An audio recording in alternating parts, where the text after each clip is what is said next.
दोस्तों जय हिंद। मैं देवकी नंदन आप सभी का स्वागत करता हूं महर्षि पीडिया पे। दोस्तों एक हम बहुत ही इंपॉर्टेंट टॉपिक पे डिस्कस करने जा रहे हैं आज, जो कि आप लोगों ने रिसेंट में ट्रेंडिंग न्यूज़ सोशल मीडिया पे न्यूज़ डिजिटल मीडिया पे आप लोगों ने इस न्यूज़ को पढ़ा होगा। दोस्तों क्या यूके कोहिनूर हीरा को लौटा रहा है? दोस्तों हम आज उसी विषय में चर्चा करने जा रहे हैं। दोस्तों वो हीरा जिसे सदियों से दुनिया का सबसे कीमती रत्न माना गया, जिसे मुगलों, अफगानों और आखिरकार अंग्रेजों ने छीना भारत से, कोहिनूर अब शायद लौट कर भारत आने वाला है। दोस्तों लेकिन अचानक ब्रिटेन को इतनी दरिया दिली क्यों आ गई? क्या ये केवल पछतावा है या इसके पीछे कोई गहरी राजनीतिक चाल है? चलिए इस राज से पर्दा उठाते हैं।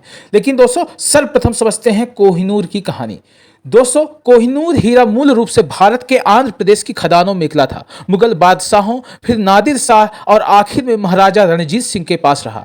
1849 में जब ब्रिटिश इंडिया कंपनी ने पंजाब पर कब्जा किया, तब यह हीरा जबरन ले जाया गया ब्रिटेन। दोस्तों और तब से यह ब्रिटिश राजसी परिवार की क्राउन ज्वेल्स का हिस्सा है। दोस्तों आज भारत हमेशा इसे अपना माना है, पर ब्रिटेन ने इसे लौटाने से इनकार कर दिया। लेकिन अब तस्वीर बदल रही है। दोस्तों अब समझते हैं यूके को कोहिनूर लौटाने की जरूरत क्यों पड़ रही है।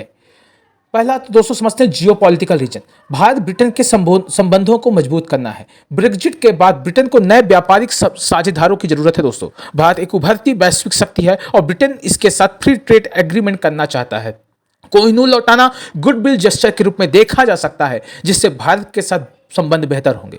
दूसरा दोस्तों सबसे महत्वपूर्ण, भारत की वैश्विक ताकत और दबाव। भारत अब G20 हो, ब्रिक्स हो, क्वाड हो, इन सभी मंचों पर एक महत्वपूर्ण भूमिका निभा रहा है। अंतर्राष्ट्रीय मंचों पर भारत की प्रतिष्ठा जबरदस्त बढ़ी है दोस्तों, जिससे ब्रिटेन पर नैतिक और राजनीतिक दबाव बहुत ही ज्यादा बढ़ा है कि वह औपनिवेशिक लूट को स्वीकार करे।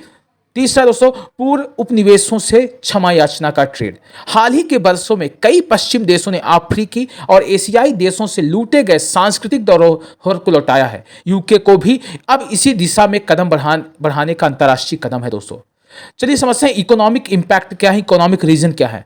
दोस्तों भारत के साथ व्यापारिक समझौता यानी एफटीए की इच्छा, भारत और ब्रिटेन के बीच एफटीए की वार्ता चल रही है। दोस्तों यदि ब्रिटेन कोहिनूर लौटाता है तो यह भारत के लिए एक सकारात्मक पॉजिटिव संदेश देगा और व्यापार समझौते को तेज कर सकता है। दूसरा बिंदु दोस्तों, भारत में निवेश के लिए अनुकूल माहौल बनाना। भारत एक बड़ा बाजार है। कोहिनूर की वापसी ब्रिटिश कंपनियों की भारत में साख बढ़ा सकती है, जिससे निवेश को लाभ मिलेगा। तीसरा बिंदु दोस्तों, ब्रिटेन में भारतीय मूल के वोटरों का प्रभाव। ब्रिटेन में बड़ी संख्या में भारतीय मूल के लोग रहते हैं। कोहिनूर लौटाना एक राजनीतिक कदम हो सकता है, जिससे उस समुदाय को संतुष्ट कर सके। दोस्तों अगला पॉइंट है दोस्तों, भारत के लिए कोहिनूर वापसी के मायने क्या है। पहला दोस्तों सांस्कृतिक गौरव की वापसी होगी। कोहिनूर की वापसी भारत के लिए सांस्कृतिक और ऐतिहासिक नायक का प्रतीक होगी और यह औपनिवेशिक शोषण के खिलाफ एक ऐतिहासिक जीत होगी। दोस्तों दूसरा बिंदु है दोस्तों वैश्विक मंच पर भारत की ताकत का प्रमाण।